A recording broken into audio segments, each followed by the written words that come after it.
साथियों, welcome back. एक बार फिर आपका स्वागत है मेरे YouTube चैनल पर।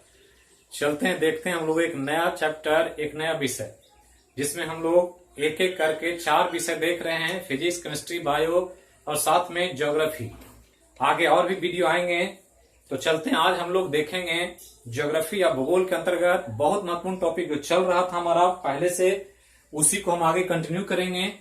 और ध्यान रखना है कि धीरे धीरे हम लोग ऐसे ही सभी विषय को एक एक करके कंप्लीट करने का प्रयास करें। लॉकडाउन चल रहा है तो चलते हैं, इस जो समय मिला है हमारे लिए उस समय का सदुपयोग करें और विषय वस्तु को आगे बढ़ाते हैं। तो चलते हैं, हम लोग देख रहे थे, आपको पिछले ज्योग्राफी के वीडियो में बताया गया था भारत का प्राकृतिक विभाग के बारे में। तो हमने कहा था कि प्राकृतिक विभाग में भारत को 4 भाग में बांटा गया था और 4 भाग में पहला भाग पढ़ रहे थे हम लोग हिमालय पर्वत को। तो पहला जो भाग था वही हम लोग देख रहे थे और वो था हिमालय। तो हिमालय को स्टडी कर रहे थे डिटेल में, जिसमें मैं हिमालय की उत्पत्ति, हिमालय की बनावट और उसकी संरचना की बात कर रहे थे। तो हिमालय के संरचना के अंतर्गत हमने पढ़ा था कि 4 अलग अलग पर्वत श्रेणियां हैं और उस पर्वत श्रेणियों में जो 4 श्रेणियां समानांतर रूप में, उसी को हिमालय पर्वत श्रृंखला के रूप में देखा जाता, जिसमें पहला ट्रांस हिमालय की बात कर चुके थे और दूसरा महान हिमालय की बात हो रही थी। तो चलते हैं हम लोग हिमालय की श्रेणियों में। पहला हम लोग पढ़ चुके हैं ट्रांस हिमालय को। तो ट्रांस हिमालय हम लोग देख चुके थे। अब यहां से आगे चलें तो दूसरा जो सेक्शन है वो है महान हिमालय, और महान हिमालय से संबंधित भी मैं कुछ महत्वपूर्ण तथ्य बता चुका था।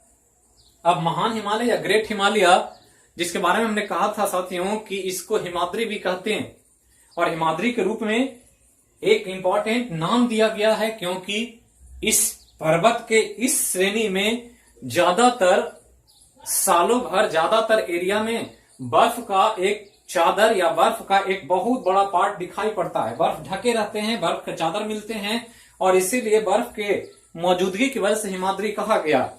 और इसी में हम लोग चर्चा कर रहे थे महान हिमालय की जो संरचना की बात थी। तो संरचना को देखें तो ये एक, ये दूसरा, ये तीसरा और ये चौथा, इस प्रकार से 4 श्रेणियां थी। इसकी बात हम कर चुके थे ट्रांस हिमालय की। आज हम लोग महान हिमालय तथा महान हिमालय के साथ साथ हिमालय की अन्य पर्वत श्रेणियों की बात करें। तो महान हिमालय में चर्चा हो रही थी कि ये सबसे ऊंची श्रेणी है, जिसका औसत ऊंचाई जो है 6100 मीटर, जबकि हमने कहा था कि हिमालय का औसत ऊंचाई 6000 मीटर। हमने कहा कि इसको हिमाद्री के नाम से भी जाना जाता है। तो महान हिमालय का ही दूसरा नाम हिमाद्री भी है, ये हमने बताया था। इसके बाद बताया था कि इसी महान हिमालय में ऊंची ऊंची चोटियां, तो ये ध्यान रखना है कि ऊंची ऊंची चोटियों की वजह से ही इसको महान हिमालय कहा जाता है।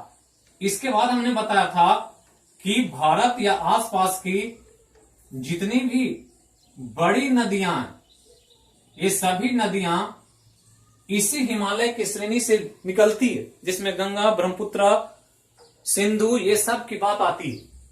इसके बाद हमने कहा कि ऊंची ऊंची चोटियों में एक सबसे ऊंची चोटी इसकी, जिसको एवरेस्ट कहा जाता है। तो ध्यान रखना है, एवरेस्ट, जिसकी ऊंचाई हमने बताया था कि 8850 मीटर, और ये ऊंचाई अभी भी बढ़ने का सिलसिला कार्यक्रम जारी है। क्योंकि हमने पढ़ा है कि हिमालय एक बलित पर्वत है, मुर्दार पर्वत है, और भूगर्भ में प्लेटों के दबाव से बीच का पार्ट ऊपर उठ जाता। हमने कहा था कि एक कोई भी पार्ट रखें और 2 तरफ से बल लगाएं, और अगर बल बड़ा हो जाएगा तो बीच वाला भाग ऊपर उठने लगेगा। और इसी रूप में हिमालय की उत्पत्ति प्लेट टेक्टोनिक थ्योरी से प्रमाणित किया जाता है, जिसको भूविवर्तनिकी का सिद्धांत कहते हैं। इसी में यूरोप के ओल्पस पर्वत की भी बात आती है, जो हमने कहा कि पहले टेथिस सागर था, बाद में वहीं पर हिमालय जैसे पर्वत का उत्थान हो गया। तो ध्यान रखना है, अब उसी पर्वत में उत्थान प्रक्रिया में सबसे ऊंचा जो पार्ट है वो एवरेस्ट है। और एवरेस्ट का लोकेशन हमने कहा था कि एवरेस्ट लगभग इस जोन में है, और ये एवरेस्ट है, और ये एवरेस्ट का लोकेशन जो पड़ता है ये नेपाल में विस्तार है इसका, ये ध्यान रखना। तो नेपाल में विस्तार है और ये सबसे ऊंची चोटी, तो ध्यान रखना है एवरेस्ट को। अब एवरेस्ट को ध्यान दें तो एवरेस्ट को नेपाल में हम पढ़े हैं पड़ोसी देशों में कि नेपाल में नेपाली भाषा बोली जाती है, और नेपाल में नेपाली भाषा के रूप में एवरेस्ट को एक नाम दिया गया, और जो पहला नाम है एवरेस्ट, तो ध्यान रखना है कि एवरेस्ट जो नाम है उसको नेपाल में एक इंपॉर्टेंट नाम से जाना जाता है जिसको सागर माथा कहते हैं। तो ये ध्यान रखना, सागर माथा मतलब सागर का हेड है, क्योंकि हमने कहा कि टेथीस सागर में उत्पत्ति हुई है, और टेथीस सागर में उत्पत्ति की वजह से इसको सागर का ही उत्थान माना जाता। तो सागर का सबसे ऊपर वाला पार्ट है, इसलिए सागर माथा के रूप में नेपाल के लोग इसको संबोधित करते हैं या बुलाते हैं। यही जब तिब्बत में आएंगे तो तिब्बत में तिब्बत चीनी भाषा बोली जाती है, और तिब्बती चीनी भाषा जो बोलते हैं तो इसी एवरेस्ट का एक नाम चोमो लुगेमा हो जाता। तो दो इंपॉर्टेंट नाम ये याद रखना है, सागर माथा और चोमो लुगेमा, और दोनों ही एवरेस्ट का नाम है। जबकि एवरेस्ट का हमने नाम के बारे में बताया था कि एवरेस्ट का जो नामकरण किया गया है सर हेनरी माउंट के नाम पर किया गया। तो भारत के एक भौगोलिक सर्वेक्षक थे, सर्वेक्षण का काम करते थे, और उन्हीं के नाम पर एवरेस्ट का नामकरण किया गया। इसके अलावा ध्यान रखना है कि ये नेपाल की विस्तार में नेपाल के क्षेत्र में पड़ता है, तो ये नेपाल की भी सबसे ऊंची चोटी मैं बता चुका हूं।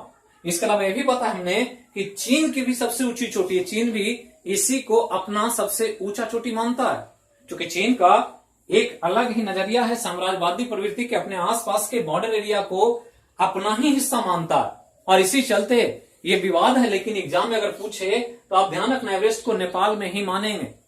अब यहां ध्यान दें कि इस एवरेस्ट को जो हमने कहा हिमालय की सबसे ऊंची चोटी है, तो हिमालय के साथ साथ ये भी ध्यान रखना कि एवरेस्ट विश्व की सबसे ऊंची चोटी है। तो ये भी ध्यान रखना कि विश्व की सबसे ऊंची चोटी पूछे तो भी आप एवरेस्ट का ही नाम लेंगे। तो हिमालय की हो गया, एशिया का भी कह सकते हैं, तो अगर एग्जाम में दे दे तो एशिया भी दे, तो एशिया कंफ्यूज नहीं करना। जब विश्व का हो गया तो विश्व के साथ साथ सभी भौगोलिक जो विस्तार है उस रूप में आप अगर नाम को अलग अलग देखेंगे तो एग्जाम में इसी तरह से कॉन्सेप्चुअली सवाल पूछा जाता।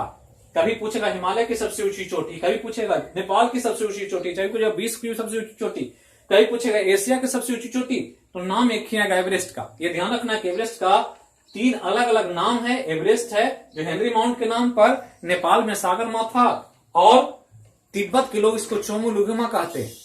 अब यहां ध्यान रखना है कि अब इसी हिमालय में एक चोटी है यहां पर, ये ध्यान रखना, ये अगर इसको एवरेस्ट मान लिया जाए तो ये एवरेस्ट है, तो ये जो है ये कंचनजंगा है। तो ये ध्यान रखना है कंचनजंगा को, और कंचनजंगा एक इंपॉर्टेंट चोटी है हिमालय की, और ये कंचनजंगा जो है वो सिक्किम में है। तो ये ध्यान रखना है सिक्किम, और सिक्किम चूंकि भारत में है, ये ध्यान रखना। तो कंचनजंगा सिक्किम में है और वो भारत के विस्तार में पड़ता है, भारत के परिक्षेत्र में पड़ता है। इसलिए ध्यान देना है एक इंपॉर्टेंट पॉइंट कि अगर पूछे कि भारत की हिमालय की सबसे ऊंची चोटी, तो भारत की हिमालय की सबसे ऊंची चोटी पूछा जाए तो सबसे ऊंची चोटी का नाम जो होगा वो कंचनजंगा होगा। तो ये ध्यान रखना है कंचनजंगा को। तो कंचनजंगा ये ध्यान रखें। तो 2 क्वेश्चन हो गया, विश्व के लिए सबसे ऊंची चोटी तो एवरेस्ट का नाम लेंगे, लेकिन ये पूछ दे कि हिमालय की सबसे ऊंची तो एवरेस्ट का नाम लेंगे। अब ये पूछ दे कि भारत की हिमालय की, मतलब वह हिमालय जिसका विस्तार भारत के क्षेत्र में है, क्योंकि भारत के काफी एरिया में हिमालय का विस्तार पड़ता है। और उसमें अगर भारत के जोन में देखा जाएगा तो भारत के जोन में यह जो पार्ट है कंचनजंगा वो भारत में पड़ता है, इसलिए भारत के हिमालय की सबसे ऊंची चोटी मानी जाती है। जबकि साथियों याद रखना है ये भारत की सबसे ऊंची चोटी नहीं है। जब भारत की सबसे ऊंची चोटी की बात करेंगे तो भारत की सबसे ऊंची चोटी यहां पर है। एक इंपॉर्टेंट एक चोटी है यहां पर, और इस चोटी को K2 कहा जाता है, और K2 को गॉडविन ऑस्टिन भी कहते हैं। तो ये ध्यान रखना। तो K2 भारत की सबसे ऊंची चोटी, तो ये ध्यान रखना है कि भारत की हिमालय की सबसे ऊंची चोटी तो फिर हो जाएगा कंचनजंगा। लेकिन अगर ये पूछ दे कि भारत की सबसे ऊंची चोटी, तो भारत की अगर सबसे ऊंची चोटी पूछा जाए तो भारत की सबसे ऊंची चोटी फिर K2 का नाम लेते हैं। तो 3 पॉइंट हो गया। विश्व की सबसे ऊंची चोटी, हिमालय की सबसे ऊंची चोटी, भारत की हिमालय की सबसे ऊंची चोटी या भारत की सबसे ऊंची चोटी। अब यहां ध्यान रखना कि K2 जो है विश्व की दूसरी सबसे ऊंची चोटी है। तो यह भी ध्यान रखना कि दूसरी सबसे, तो दूसरा नंबर पर यही है। तो कभी कभी पूछ दे कि विश्व का दूसरा सबसे ऊंचा चोटी का विस्तार किस देश में है, तो भारत में। और भारत में जो ये चोटी है ये गॉडविन ऑस्टिन K2 जिसका ऊंचाई 8611 मीटर, जबकि कंचनजंगा का ऊंचाई 8598 मीटर। तो इस प्रकार से आप देख रहे हैं कि ये 8850 मीटर एवरेस्ट का जो सबसे ऊंची चोटी के रूप में है, जबकि कंचनजंगा को देखें तो 8598 और जबकि K2 8611। और इस रूप में ये तीनों चोटी को ध्यान रखेंगे, बार बार पूछता। अब यही ध्यान रखना है कि चोटी जो है ये K2 या गॉडविन ऑस्टिन ये एक पर्वत है जिसका नाम है काराकोरम पर्वत। तो ये ध्यान रखना है कि K2 जो है वो हिमालय का पार्ट नहीं है। हिमालय के ट्रांस हिमालय और महान हिमालय के बीच में एक अलग पर्वत है, और वो पर्वत श्रेणी का नाम काराकोरम पर्वत है। और इसी काराकोरम पर्वत पर एक चोटी है जो दुनिया की सबसे ऊंची चोटी, जिसका विस्तार कश्मीर के क्षेत्र में, और ये भारत के लिए सबसे ऊंची चोटी और विश्व के लिए दूसरी सबसे ऊंची चोटी, और ये विश्व की दूसरी सबसे ऊंची चोटी का विस्तार काराकोरम पर्वत में। ध्यान रखना। अब चलते हैं आगे। अब काराकोरम पर्वत की बात आई है तो यहां पर 2-3 काराकोरम पर्वत से इंपॉर्टेंट तथ्य है। पहला तो कि काराकोरम पर्वत पर ही सियाचिन ग्लेशियर है। तो ये ध्यान रखना है, सियाचिन ग्लेशियर जो है वो काराकोरम पर्वत पर है, जिसको सियाचिन हिमनद भी कहते हैं। और ये भारत का सबसे बड़ा हिमनद है, जिसकी लंबाई लगभग 72 किलोमीटर। तो ये ध्यान रखना है, सियाचिन ग्लेशियर जो काराकोरम पर्वत का पार्ट है। और ये इसलिए आपको ध्यान रखना, काफी इंपॉर्टेंट पॉइंट है जो एग्जाम में पूछता है, इसलिए कि सियाचिन ग्लेशियर हमेशा विवाद का विषय, अक्सर इससे सवाल पूछा जाता है एग्जाम में। तो सियाचिन ग्लेशियर जिसको सियाचिन हिमनद भी कहते हैं, एक इंपॉर्टेंट हिमनदी है जिसका विस्तार काराकोरम पर्वत पर है, और ये भारत के क्षेत्र में पाया जाने वाला सबसे बड़ा हिमनद है। जबकि हम लोग जो वर्ल्ड लेवल पर पढ़ते हैं तो सबसे बड़ा हिमनद बियनमोड हिमनद है, जो हम लोग आगे पढ़ेंगे जब वर्ल्ड ज्योग्राफी की बात आएगी। तो यह ध्यान रखना है कि सियाचिन ग्लेशियर जहां पर बहुत विषम परिस्थिति है, फिर भी भारतीय सैनिक 24 आवर यहां ड्यूटी देते हैं। लद्दाख के जोन में एक इंपॉर्टेंट पार्ट है जिसको ध्यान रखना, इंडियन टेरिटरी के रूप में अब लद्दाख के क्षेत्र में पड़ता है।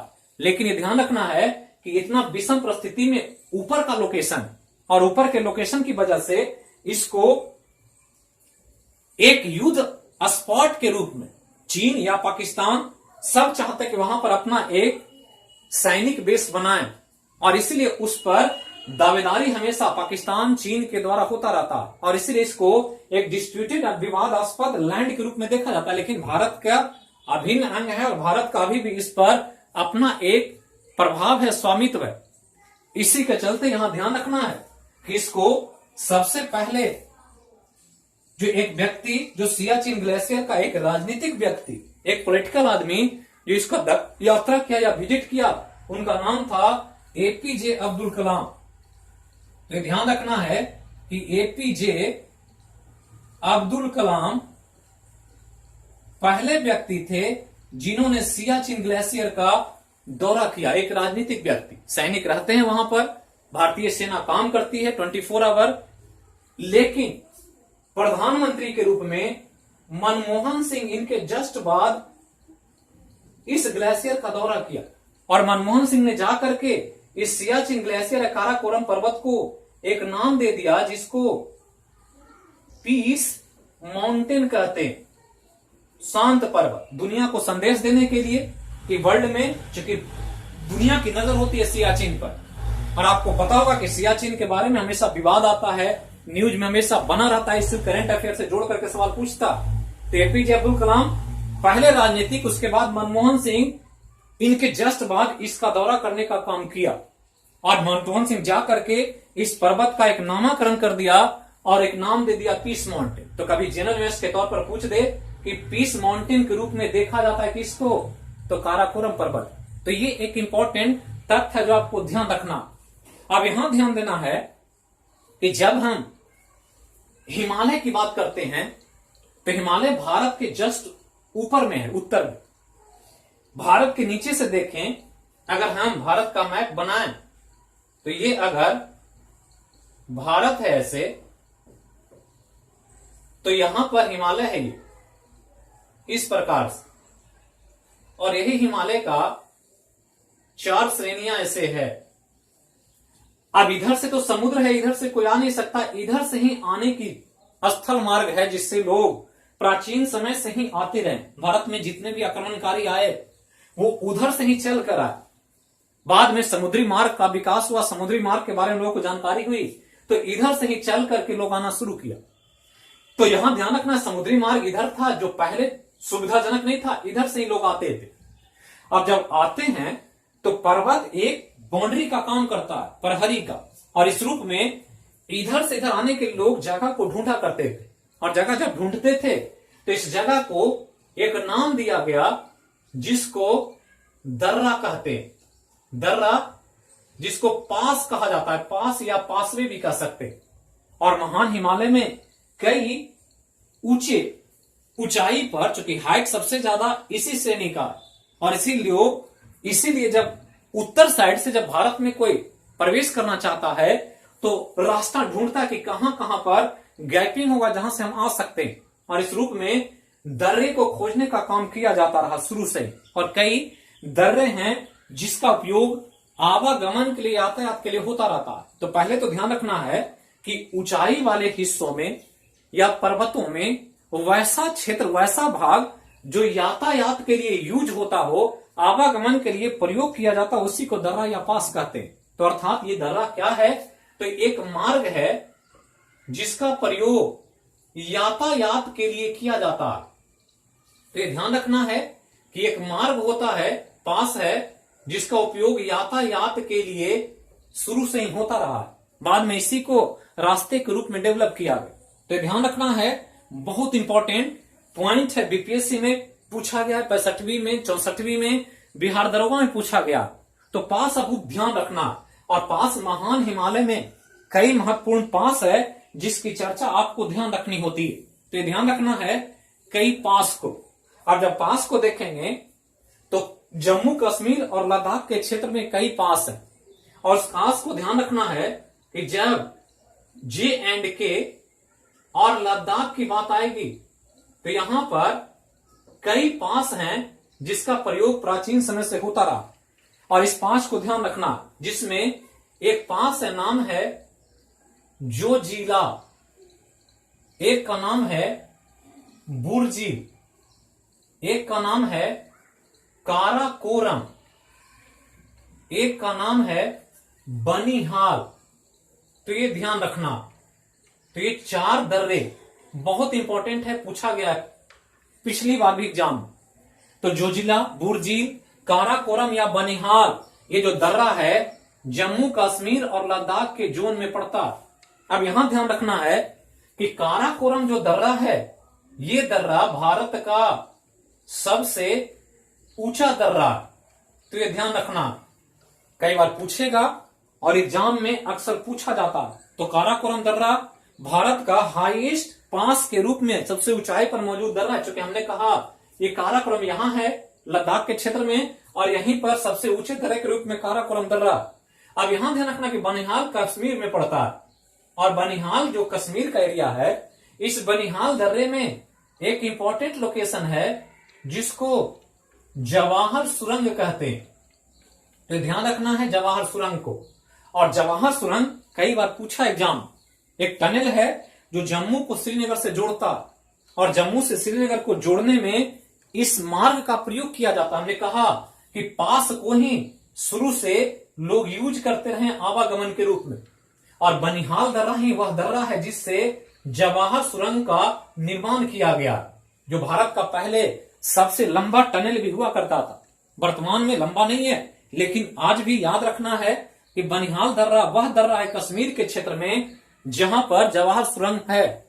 अब यहां पर ध्यान दें कि जम्मू और कश्मीर के बाद एक हिमालय का ही क्षेत्र है जिसको हिमाचल प्रदेश कहते हैं, और हिमाचल प्रदेश में भी एक दो महत्वपूर्ण दर्रा, और दर्रे को हमेशा ध्यान रखना। और हिमाचल प्रदेश में जब बात आएगी तो ध्यान रखना है, दो दर्रा नाम याद रखेंगे। एक का नाम है शिव किला, और शिव किला के साथ साथ नाम याद रखेंगे रोहतांग दर्रा को। तो शिव किला और रोहतांग दर्रा हिमाचल प्रदेश में। आपको ध्यान रखना साथियों कि दर्रा का नाम, राज्य का नाम, संबंधित क्षेत्र का नाम आपसे पूछा जाएगा। कुछ विशेषता होगी दर्रा से संबंधित, तो वो भी ध्यान रखना। अब यहां के बाद एक है सिक्किम में। तो सिक्किम में भी बहुत इंपॉर्टेंट, और एग्जाम में कई बार सिक्किम से पूछा गया सवाल, इसलिए कि टूरिस्ट प्लेस है, गंगटोक वगैरह जाते हैं लोग, तो इस जगह पर दर्रे को देखने जाते हैं। तो टूरिस्ट प्लेस है, लोग जाते हैं पर्यटन के रूप में, और इसलिए इसको ध्यान रखना। और ये जो दर्रा है दो इंपॉर्टेंट, एक का नाम है नाथुला और एक का नाम है जेलेपला। तो ध्यान रखेंगे नाथुला और जेलेपला को, जो सिक्किम के राज्य में भारत के क्षेत्र में महान हिमालय के अंतर्गत पाया जाने वाला एक महत्वपूर्ण दर्रा। अब यहां के बाद एक राज्य है अरुणाचल प्रदेश, और अरुणाचल प्रदेश को देखें तो अरुणाचल प्रदेश में भी एक दर्रा है जो महान हिमालय में है, और उसका नाम है बोमडीला। तो ये ध्यान रखना है, जो भी यहां पर राज्य का नाम और ये जो दर्रा का नाम अक्सर एग्जाम में पूछा जाता, तो ध्यान रखना है कि इसी जगहों पर बीच बीच में कहीं कहीं लो लैंड, और लो लैंड के आधार पर ये पास के रूप में प्रयोग होता रहा है, जिससे हो करके लोग आवागमन का काम प्राचीन समय से ही करते रहे। अब यहीं पर एक दर्रा है जो अब पाकिस्तान में है, और पाकिस्तान में एक दर्रा है जिसका नाम खैबर दर्रा। तो खैबर दर्रा बहुत इंपॉर्टेंट है साथियों, इसलिए कि बार बार एग्जाम में पूछा जाता है खैबर दर्रा। तो खैबर दर्रा पाकिस्तान में, जो अफगानिस्तान पाकिस्तान को जोड़ने का काम करता, तो पाक में है, पहले भारत में ही था, बंटवारे के बाद आजादी मिली, अलग अलग जब देश बन गया तो अब इसका लोकेशन पाकिस्तान में। तो ध्यान रखना है पाकिस्तान में खैबर दर्रा, और खैबर दर्रा से दो तथ्य जुड़ा हुआ है। एक तथ्य जो है ये ध्यान रखना है कि यही खैबर दर्रा है जिससे होकर आर्य लोग भारत आए थे। तो ये ध्यान रखना। तो आर्य लोग आप जानते हैं, इतिहास में पढ़ते हैं, आर्य लोग के कारण ही भारत को आर्यावर्त कहा जाता है। आज लॉकडाउन के समय में महाभारत जैसा सीरियल्स आप देख रहे हैं, बहुत इंपॉर्टेंट सीरियल है, बहुत कुछ सीखने को मिलता है उससे। उसमें धर्म से जोड़कर ना देखें तो उस सीरियल्स में बहुत बड़ा काव्य है जिसमें बहुत कुछ सीखने को मिलता है। तो उसमें ध्यान रखना है, देखे होंगे सब लोग, जो नॉर्मली वहां पर संबोधन होता है तो वहां पर आर्य पुत्र के रूप में लोगों को संबोधित किया जाता है, चाहे पितामह की बात हो, अर्जुन की बात हो, सब आर्य लोग हैं। और भारत में वर्तमान में ज्यादातर जो मानव की प्रजाति वो आर्य लोगों का ही है। आर्य लोग अपने आप को सबसे श्रेष्ठ मानते थे, और जो श्रेष्ठ थे मानव में, जिनकी प्रजाति सबसे बुद्धिजीवी थी, सबसे ज्यादा उनमें क्षमता था, सामाजिक, आर्थिक, वैज्ञानिक, जिनका ज्ञान सबसे अधिक हुआ, वो आर्य कहलाए, जो मध्य एशिया से चलकर इसी खैबर दर्रा को पकड़ करके भारत आ गए थे। तो ये ध्यान रखना है, कभी पूछ देगा कि आर्य लोग भारत आए किससे, तो खैबर दर्रा से। आर्य लोग के अलावा एक और जो हम जानते हैं, सिकंदर महान को, अलेक्जेंडर।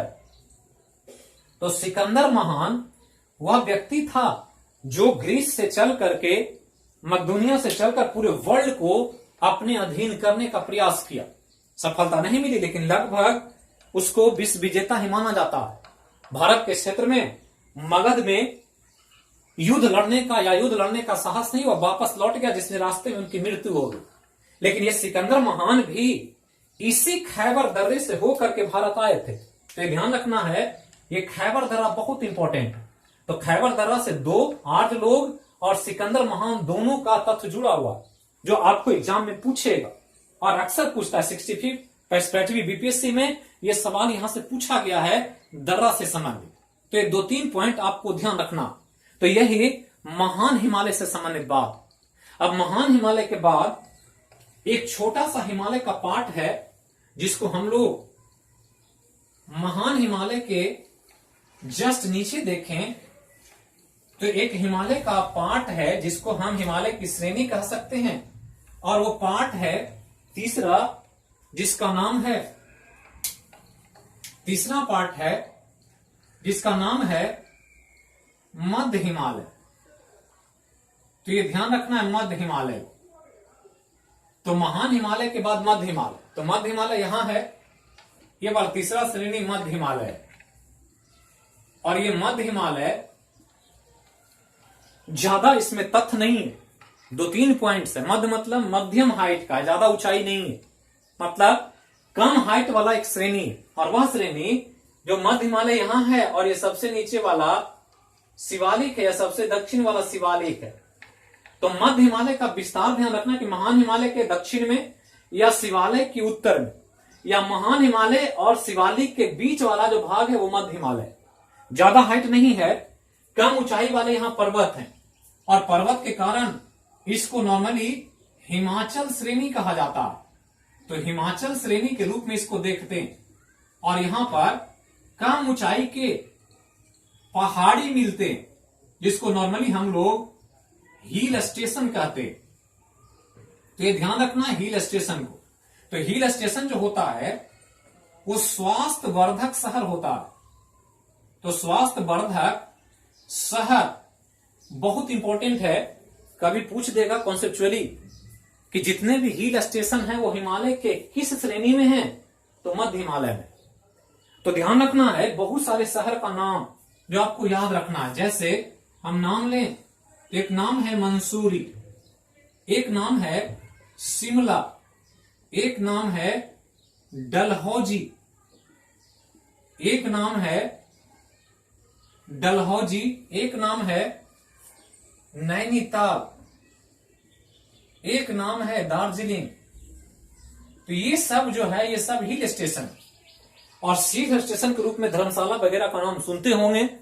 तो ये इंपॉर्टेंट सब शहर जो है जहां लोग अक्सर जाना चाहते हैं, खास करके जो मौसम आ रहा है, अप्रैल महीना है, मई जून जुलाई जब आ जाएगा, बहुत जो समर सीजन पीक पर होगा, बहुत गर्मी होगी, तो उस समय लोग अपने खाली समय में समय निकाल करके इन शहरों पर पर्यटन के रूप में ट्रेवल करते हैं, ताकि वहां पर मौसम सुहावना होता है और बिल्कुल हेल्थ वाइज, चूंकि यहाँ टेम्परेचर लो होता है, इसकी वजह से यहाँ लोग ज्यादा स्वस्थ रहते हैं, बीमारियां ज्यादा नहीं होती। जहां भी मौसम का उतार चढ़ाव ज्यादा होगा वहां पर स्वास्थ्य की समस्याएं ज्यादा मिलेगी।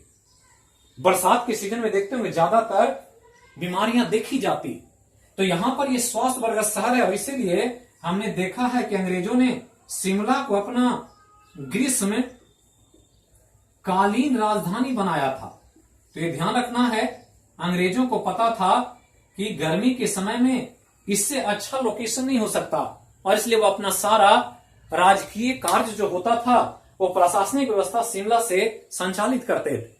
तो ध्यान रखना है। जबकि मंसूरी को याद रखना है कि इनको मंसूरी को एक उपमा दिया जाता है जिसे क्वीन ऑफ हिल्स कहते हैं। तो ये ध्यान रखना है, क्वीन ऑफ हिल्स या पहाड़ियों की रानी। अब यहां पर दो इंपॉर्टेंट तथ्य जुड़ा हुआ है। पहला तो एक ये मध्य हिमालय और शिवालिक, ये वाला जोन है, ये अगर जोन देखें तो, और एक जोन ये है यहां, तो ये मध्य हिमालय शिवालिक, ये वाला जो छोर है इसको आप पूरब मान सकते हैं, ईस्ट, और ये वाला जो छोर है इसको पश्चिम मान सकते हैं। तो ध्यान रखना है कि मध्य हिमालय और शिवालिक का जो एरिया है उसका जो पूर्वी छोर है, ये पूरब वाला, इसको द्वार कहा जाता है। ये ध्यान रखना, ये द्वार है। जबकि पश्चिम वाला जो छोर है इसको दून कहते। तो ये याद रखना है कि वह भूभाग जो मध्य हिमालय और शिवालिक के बीच स्थित है और वो पूरब साइड में उसको द्वार कहते हैं। दूसरा कि वह भाग जो मध्य हिमालय शिवालिक के बीच में फैला हुआ है लेकिन पश्चिम में उसको दून कहा जाता। तो द्वार और दून को ध्यान रखें। एक है जिसको हम द्वार कह रहे हैं, गेट, तो ये द्वार है, और ये जो है ये दून है।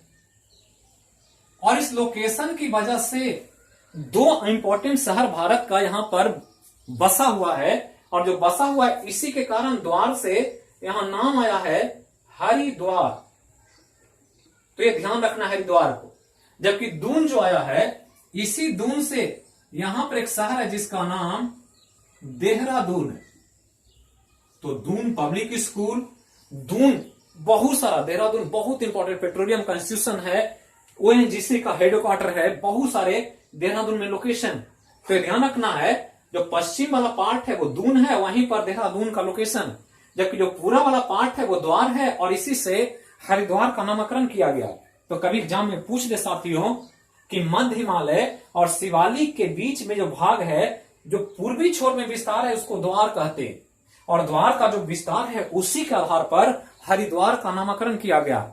जबकि ये पूछ दे कि इसी मध्य हिमालय और शिवालिक के बीच जो पश्चिम वाला एरिया उसको क्या कहते हैं, तो दून कहते हैं, और दून के कारण ही इसका नामकरण एक शहर के रूप में यहां पर देहरादून का एस्टेब्लिशमेंट या विकास दिखाई पड़ता। तो ये कुछ मध्य हिमालय से संबंधित बात।